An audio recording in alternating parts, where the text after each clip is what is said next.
Welcome to my channel மாசர கற்போம். ஒரு சின்ன கவுண்டர் எக்ஸாம்பிள் வச்சு எக்ஸ்பிளைன் பண்ணுறேன். அடுத்த கொஷின்ஸ் 25 to 30.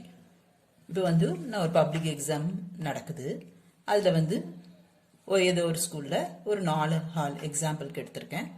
ஒரு ஹால்லையும் பாய்ஸ் எவ்வளவு ப்ரெசன்ட் ஆப்சண்ட், அப்புறம் கேர்ள்ஸ் எவ்வளோ ப்ரெசன்ட் ஆப்சண்ட், டோட்டல் எல்லா டோட்டலும் காலம் வைஸ் ரோ வைஸ் எல்லாமே காமிச்சிருக்கேன்.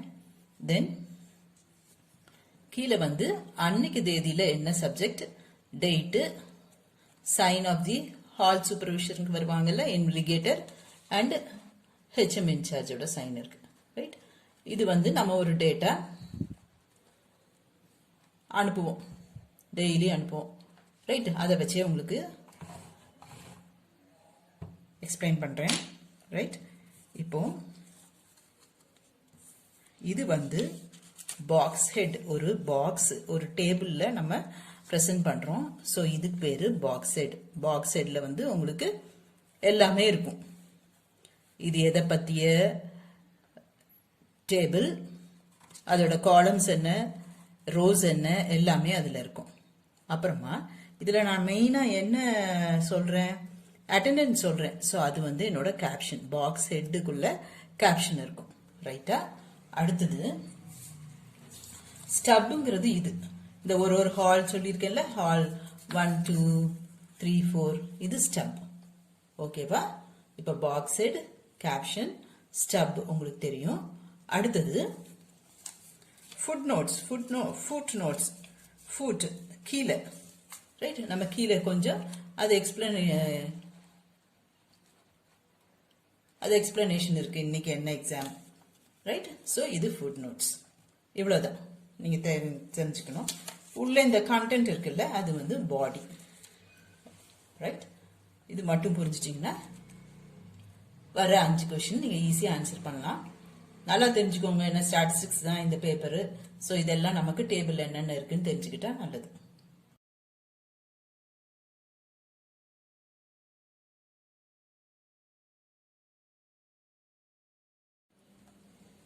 இப்போ உங்களுக்கு இந்த கொஸ்டின்ஸ் எல்லாம் ஈஸியா இருக்கும் பாருங்க. For tabulation, caption is upper part box head, lower part footnote, main part body. அப்போ caption upper part of the table that describes the column and sub column. Is right answer. அடுத்தது stub. இதுல இருந்தே உங்களுக்கு தெரியும், stub என்னது, left part of the table describing rows. The entire upper part of the table is called as box head. Box head la ஒரு part தான் caption. Unit of measurement is shown in box head. Suppose நான் இங்க attendance compare பண்ணிருக்கேன். இப்போ நான் price of onion ஏதாவது compare பண்றேன்னு வெச்சுக்கோங்களேன். இப்போ onion price ரைஸ்ல இருக்கு. நான் இது போன வாரத்துக்கு முந்தின வாரத்துக்கும் அதுக்கு முந்தின வாரத்துக்கும் இந்த வாரத்துக்கும் compare பண்றேன்னா அங்க நான் சொல்லிருக்கணும் price for kgs or price for tons, அந்த மாதிரி நான் சொல்லிருக்கணும். அந்த இன்ஃபர்மேஷன் பாக்ஸ் ஹெட்ல இருக்கணும். இன் டேபுலேஷன், சோர்ஸ் ஆஃப் டேட்டா, நான் வேற எங்கேயாவது இருந்து சில இன்ஃபர்மேஷன் கலெக்ட் பண்ணி நான் அந்த சோர்ஸ் ஸ்பெசிஃபை பண்ணணும்னா எந்த இடத்துல ஸ்பெசிஃபை பண்ணிருக்கணும்னா ஃபுட் நோட் கீழே, அந்த டேபிளுக்கு கீழே நான் அதை ஸ்பெசிஃபை பண்ணிருக்கணும். அடுத்தது which of the following is untrue. Statistical analysis of data requires tabulation, அது correct. Complicated data can be presented, அதுவும் நம்ம பண்ணலாம். அடுத்தது டயக்ராமேட்டிக் ரெப்ரசன்டேஷன், அதுவும் பண்ணலாம். டேபிள் போடலாம், லைன் சார்ட் போடலாம், ஹிஸ்டோகிராம் போடலாம், ஒகிவ் கர்வ் போடலாம், என்ன வேணாலும் செய்யலாம். Diagrammatic representation is possible. என்னது அன்ட்ரூனா, comparison between rows and columns, ரெண்டுமே ரோஸ் அண்ட் காலம்ஸ் தான் நம்ம அந்த டேபிள்ல பண்றோம். நாட் காலம்ஸ் வராது, and columns is right answer. அப்போ அன்ட்ரூ ஆப்ஷன் பி. டேட்டா 3 ஃபார்ம்ல பிரசன்ட் பண்ணலாம். டெக்ஸ்டுவல், சாதாரண வேர்ட்ஸ், டேப்லர் காலம், டேபிள் போட்டு காமிக்கலாம். ஆர் டயக்ராமேட்டிக் ரெப்ரசன்டேஷன், அது லைன் டயக்ராம், ஹிஸ்டோகிராமா இருக்கலாம், இல்ல பார் டயக்ராமா இருக்கலாம், இல்ல பை சார்ட். பை சார்ட்டுக்கு இன்னொரு பேரு டிவைடட் பார் சார்ட், என்ன வேணா இருக்கலாம். சோ டயக்ராமேட்டிக் ரெப்ரசன்டேஷன்ல ஏதாவது ஒண்ணு விட்டு போயிருந்தோம் அப்படின்னா நமக்கு டக்குன்னு கண்டுபிடிச்சிடலாம். அடுத்தது diagrammatic representation of the data is done by எல்லாமே தான், all these diagrams, chart, pictures, all these is the right answer. Most accurate mode of data presentation வந்து tabulation தான். அடுத்தது, the chart that uses logarithm to variable is known as ratio chart.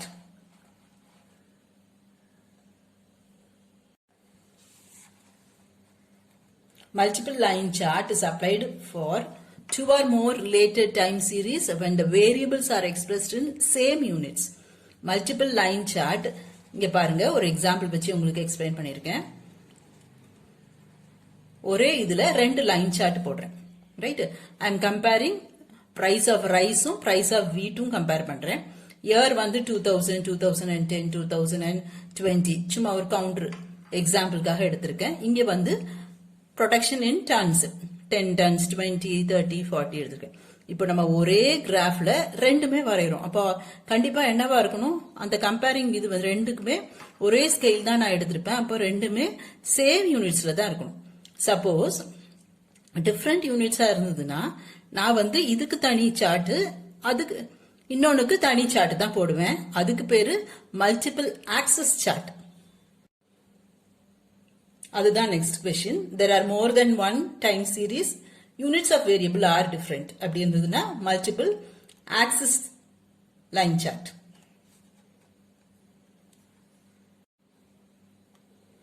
Horizontal bar diagram is used for qualitative data varying over space. அப்போ option வந்து A or C. அதே இது vertical bar diagram வந்து quantitative data varying over time. அதுதான் அடுத்த question. அடுத்தது நமக்கெல்லாம் நல்லா தெரிஞ்ச பை சார்ட்டுக்கு தான் இன்னொரு பேரு டிவைடட் பார் சார்ட். அந்த பை சார்ட்ல வந்து நமக்கு என்ன இன்ஃபர்மேஷன் எல்லாம் கிடைக்கும், you can compare different components of variable and you can relate also. Percentage எல்லாம் கண்டுபிடிப்போம்ல, டோட்டல்ல இருந்து இத்தனை percentage, அப்போ we relate.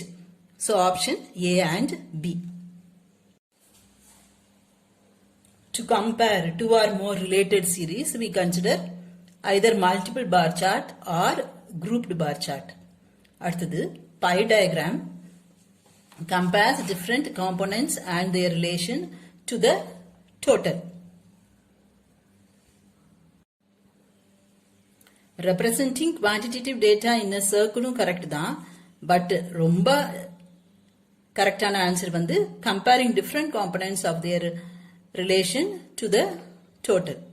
நம்ம அந்த டயக்ராம் போட்டு ஷேட் போட்டு காமிச்சு டோட்டலோட தானே அதை அசோசியேட் பண்ணிருப்போம், பர்சன்டேஜ்னு. Frequency distribution arranges observation in increasing order, correct. Arranges observation in terms of number of groups, அதுவும் correct. Relates to measurable characteristic, அதுவும் correct. So all these. அடுத்தது the frequency of a distribution continuous variable க்கு வந்து it is called as grouped frequency. இதுவே discrete இருந்ததுன்னா அது வந்து simple frequency or ungrouped frequency. Hope this video is useful to you all. Do like, share, comment and subscribe so that you can track and crack. Thank you. அடுத்தது நமக்கு இது நல்லா தெரியும், குவான்டிட்டினா அது வந்து discrete, qualityனா அது வந்து attribute. இங்க distribution of shares அது quantity, அதனால அது discrete. அடுத்தது distribution of profits. Profit வந்து நம்ம எப்படி எழுதுவோம், year இந்த மாதிரி 1998 to 1999 எனக்கு 5% profit, 1999 to 2000 எனக்கு 6% profit. அப்ப அது வந்து continuous variable. Age, profit எல்லாமே continuous. நெக்ஸ்ட் கண்டினியூஸ் வேரியபிளா இருக்கும் போது நம்ம இந்த மாதிரி கிளாஸ் இன்டர்வல் கரெக்டா இருக்க மாதிரி அரேஞ்ச் பண்ணுவோம். அப்போ 10 to 20 இங்க என்ன முடியுதோ அதால இங்க ஸ்டார்ட் பண்ணுவோம், 20 to 30, ரைட். இதுல வந்து 10ல இருந்து 19 வரைக்கும் இருக்கத வந்து நம்ம இங்க எடுத்துப்போம். அடுத்தது 20ல இருந்து 29 வர்றத இங்க எடுத்துப்போம். அப்படித்தானே நம்ம சம் செய்வோம். So excludes upper limit but includes lower limit is the right answer. அதுவே mutually exclusive வந்து continuousக்கு Mutually inclusive வந்து it's for discrete.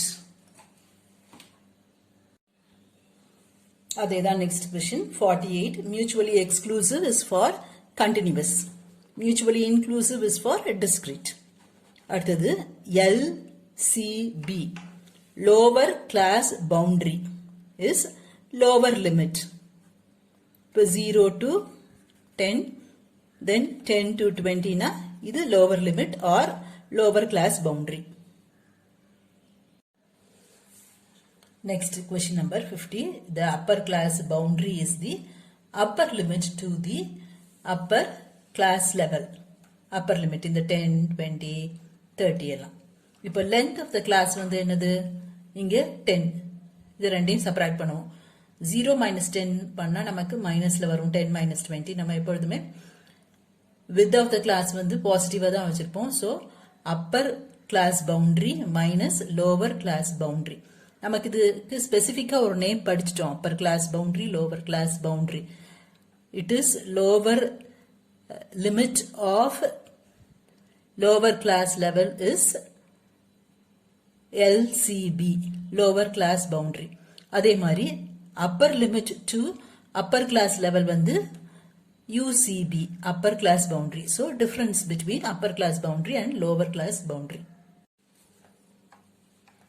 Cumulative frequency, அந்த லாஸ்ட்ல இருக்க frequency ஆட் பண்ணி போட்டே வரும்போது நமக்கு லாஸ்ட்ல என்ன வரும்? total frequencyயே வந்துரும். அடுத்தது frequency density formula is class frequency divided by class length.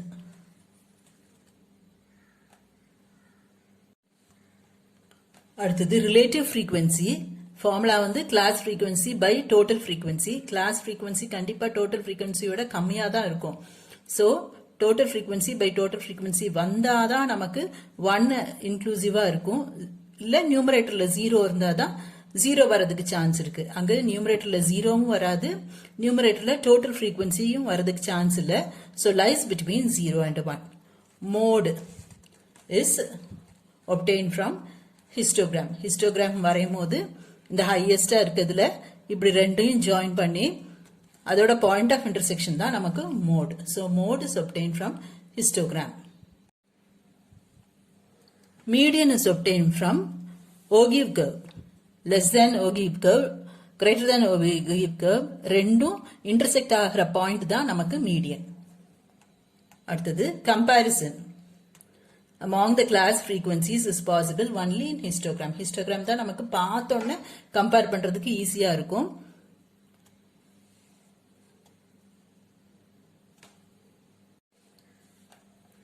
frequency curve is the limiting form of frequency polygon and histogram. இதுதான் என்னோட thumbnailஆவும் இருக்கும். So இந்த ஆன்சர் உங்களுக்கு ஈஸியா இருக்கும்னு கெஸ் பண்றேன். most commonly used frequency curve வந்து நம்மளோட நார்மல் curve, நமக்கு நல்லா தெரிஞ்ச bell shaped curve, normal curve. அடுத்தது the distribution of profit of a company follows normal curve. ஏன் நான் ப்ராஃபிட்னு சொல்றேன், அப்ப அது கண்டிப்பா எக்ஸ் ஆக்சிஸை டச் பண்ணாது, ஜீரோவா இருக்காது, ரைட்? அப்போ ஒரு டைம்ல வந்து அந்த ப்ராஃபிட் வந்து பீக்ல இருக்கலாம், அப்புறம் டவுன் ஆகி இப்படியே வரலாம். அது வந்து நெகட்டிவா போகாது, கீழே போகாது. அந்த curve does not touches zero or it does not comes below. அதுதான் நார்மல் கர்வோட property. It is asymptotic about the x-axis நம்ம ஒரு ப்ராப்பர்ட்டி படிச்சிருப்போம். So profit of a company follows bell-shaped curve, that is nothing or normal curve.